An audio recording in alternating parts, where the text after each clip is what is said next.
Hello everybody, welcome back. I'm Robin Rainier with Eggs of Color, and you have made it past video 1 in our series, Do Your Research, Where to Start. And this is video 2, which is going to give you a few tips and hints about how to select your breed of chicken. So yes, breed selection, yay! What will our new family member look like? What kind of eggs will they lay? All those fun tips and information will be given, or you will be directed to resources that I use to find those things out in this video today. So if you are on the market for a new feathered family member, then stay tuned and we will learn something together. Let's go.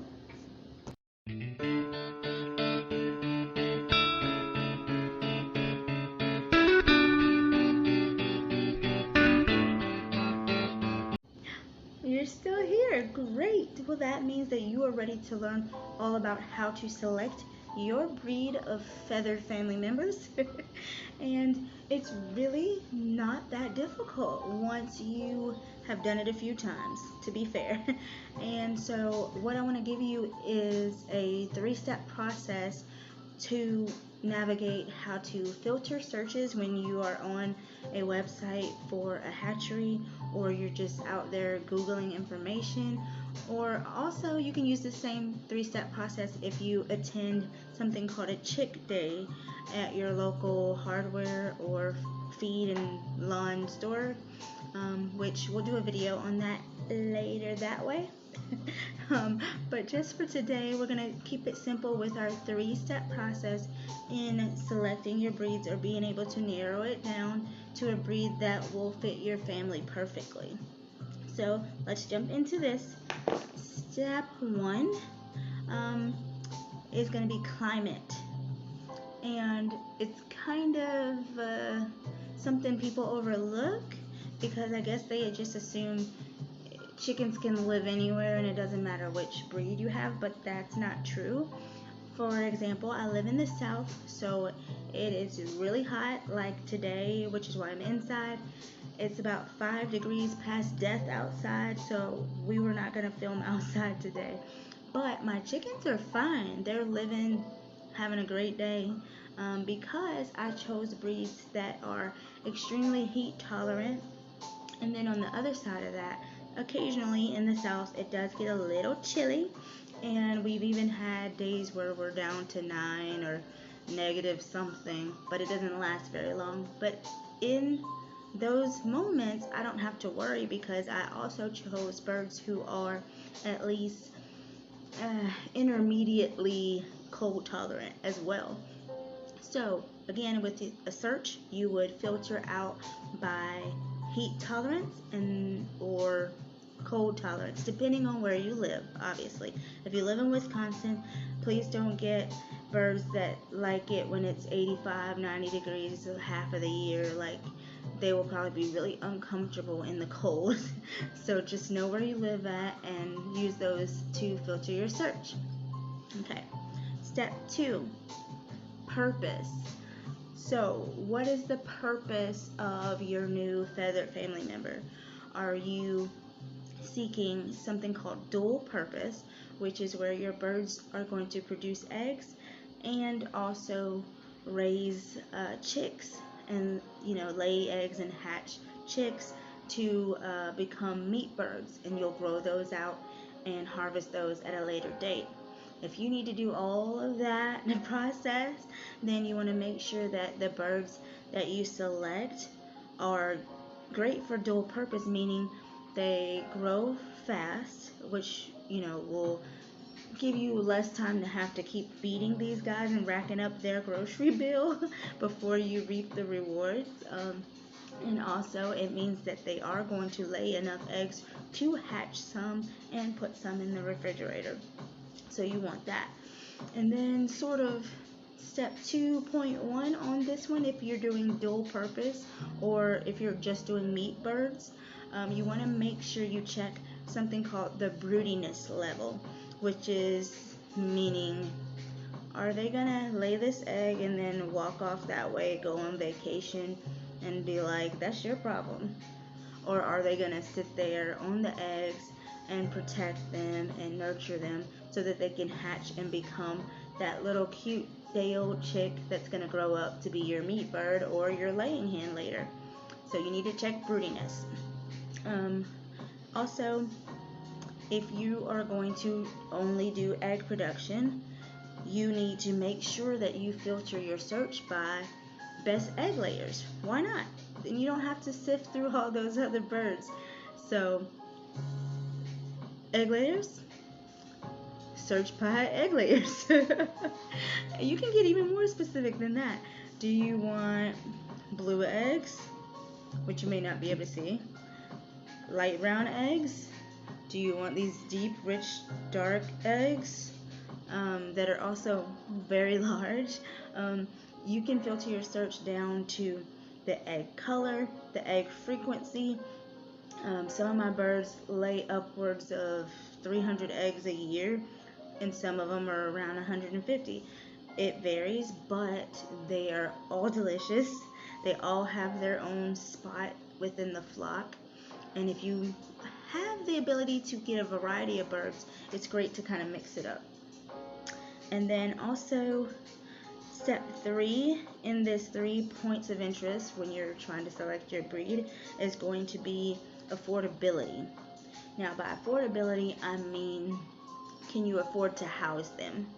Do you have either the land, the space, the time, the resources to feed 10 birds? Or do you have the amount of money where you could probably get one of those ready-built coops from the hardware store that hold about 3-4 birds, maybe if you get small ones? You have to figure out what your budget is, what you're willing to invest in these animals, because they are still living creatures and they need to be housed and cared for with the utmost respect. So, again, your 3 points of interest, your climate. Can the birds you want live where you live? If they can't, scratch those breeds off the list and go to the next one. 2, what's the purpose of your birds? Can these birds produce the eggs you want if that's what you're looking for? Are these birds quick to mature so that you can harvest your meat birds if that's what you're looking for? Heck, you want to do the whole show, you want it all eggs and meat birds? Then are these birds dual purpose? Are they great at egg laying as well as raising and producing, generations of a flock of another flock and filling up the freezer? I mean, are those the rock star type of chickens that you're looking for? You just need to know what you want. What are we doing here? So that the birds aren't running around going, what are they doing here? You get what I'm saying? Alright, and then again, affordability. You guys, I cannot stress this enough because I see this happens a lot. They'll have a chick day at the feed store where they have all these bins and troughs of these beautiful, adorable little birds just chirping, and the kids want them, and the parents will come and buy 6 of them, 12 of them, all these things, and they think that that's a good idea. Well, if you live in the suburbs, or you think you're going to buy one of these 5-bird chicken coops that they have on the shelf and put all of those birds in it to live their life out, not gonna happen, because you're gonna lose some birds, you're gonna lose some sleep, you're going to wish you had never started because it's gonna be a mess in there. Just, stay in your lane as far as what you can afford and what you can invest your time and energy into, because again, you treat your hens well, they will take care of you as well. Alright, so follow your CPA, your climate, your purpose, your affordability, and you can't go wrong. My personal choice for actually narrowing down breed selection is to go over to mypetchicken.com, which I will link in the description box. My video is not sponsored by either of these resources that I'm about to name. However, they're just my personal favorites, and if one day they decide to sponsor me, that'd be great. That'd be nice. Can I get a discount or like a coupon or something? Because I love you guys. Okay, no, seriously. It's just, these are the things that I've used and had great results. I've never had like a massive bird loss when I ordered day-old chicks from any of these people. I've never had sick birds down the road. They have always been the best egg layers if I've selected them as such in my search, and they've always laid the appropriate color eggs within reason, because there are birds who switch their colors periodically. But when you filter your search, these resources are going to give you exactly what you've searched for, and so you can rely on them, especially if you're new to this, because you don't want to second guess your choices, and you don't want to end up with a flock full of roosters and don't know what to do with them. So again, mypetchicken.com, one of my all-time favorites, been using it for many years. And also you can go over to tractorsupply.com, and they actually have a breed selector guide that you can go through and read some very cool information about our feathered friends. And again, those will be linked in the description box.